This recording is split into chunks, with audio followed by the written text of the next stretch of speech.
ఇప్పుడు నా పెద్ద కొడుకు వాళ్ళ తాతగారి పదవిని 450 మెజార్టీతోని, ఈ మెజార్టీ వచ్చిద్దని నేనైతే ఊహించలేదు. 60-70 వస్తుంది అనుకున్నా. ఒక దశలో ఓడిపోయిద్దని కూడా అనుకున్నా.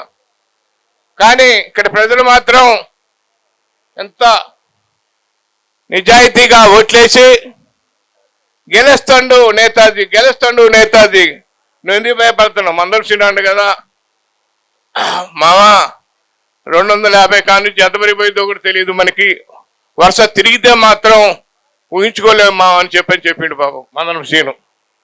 నాకైతే నమ్మకం లేదు, సీన్ చెప్పిండే కానీ గాంభీర్యం మాట్లాడనుకున్నా. నాకు ఒక పక్క వణుకుతూనే ఉంది. నేను ఇంట్లో పోయి కూర్చోవడం జరిగింది. ఆ తర్వాత 250 మెజార్టీ అన్నారు, ఆ తర్వాత 350 మెజార్టీ అన్నారు. ఓయ్ ఏంది ఇది ఓట్లేనా, నిజంగా గుర్తున్నారా, ఇల్లే లేకపోతే గ్యామ్లీ చేతనా కట్టాలని అనిపించింది. తీరా చూస్తే 450 ఓట్లు వచ్చినాయండి.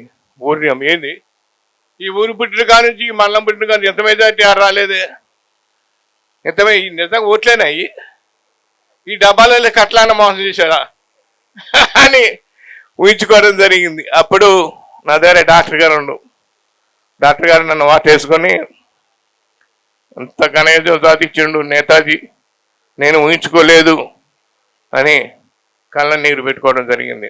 అలాగే ఈ గ్రామంలో అన్ని పార్టీలు కలుపుకొని గెలిచిన తర్వాత మాకు ఏ పార్టీ అని ఉండదు, అందరూ ఒకటే కుటుంబం, అందరం కలిసిమెలిసి